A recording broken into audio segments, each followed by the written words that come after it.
The ink blots that you are seeing can apparently tell if you are literally insane. Unfortunately, it's not a mind-reading machine. What do you see looking at this?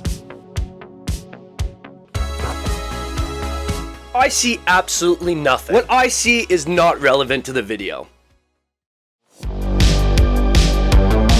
What exactly is a Rorschach test and how do I snort it? Okay, so quick disclaimer, you cannot snort a Rorschach test. It is a psychological assessment. And as well, I am no doctor. The Rorschach test was created in 1921 by a Swiss psychiatrist named Hermann Rorschach. This guy. The Rorschach Inkblot test itself is a projective psychological assessment. So why exactly are psychologists looking at these funny images? It looks like a bucket of ink spilled on the page. In short, projection, when used as a psychological assessment tool, presents ambiguous visual stimuli to bypass a person's conscious defenses, forcing their brain to impose internal thoughts, emotional conflicts, and perceptual patterns onto featureless shapes. This would reveal subconscious psychological processes. When you look at an object of an objective image, you clearly interpret it as whatever the heck it is. But when you look at an ambiguous image like an ink blot, it is completely up to your own projection of interpretation. Whether you're a really sick person or just a strange person, the test would apparently get you. It is designed to evaluate a person's personality structure, emotional functioning, and underlying thought processes.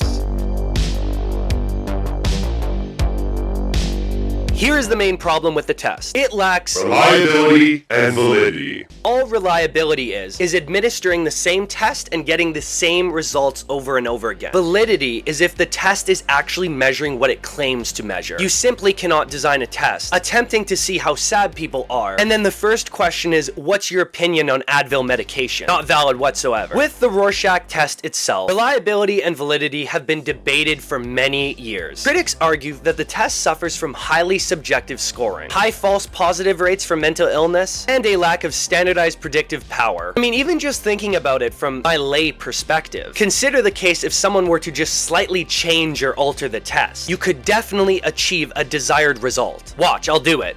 What do you see?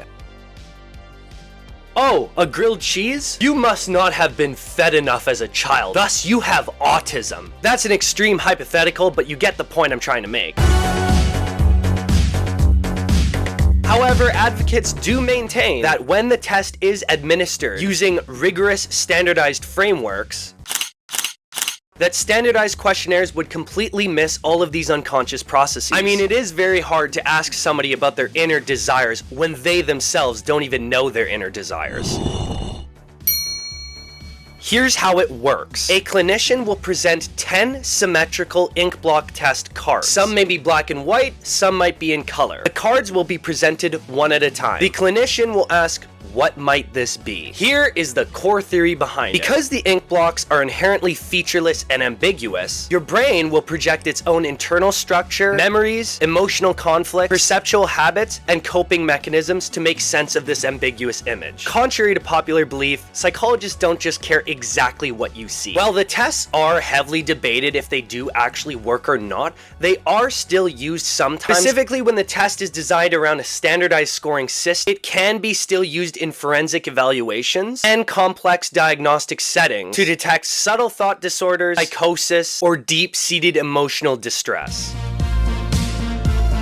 It's a very enticing idea to think that in one session we could administer one psychological assessment that can determine underlying mental processes or diagnose specific disorders. Personally, I want to believe that the Rorschach test is a real thing. Modern Rorschach tests are far more standardized than their previous counterparts. Psychologists use structured scoring systems. They will look at what you see, where you see it, and what features of the inkblot influenced your response. It is not simply seeing a butterfly anymore. It'll be very interesting to see how these new tests develop and change, and I really hope they hold up under scrutiny. So can an inkblot tell you exactly what type of person you are? Probably not. At least not in its current state. We'll see where the developments go. Personally, I find inkblot tests super interesting.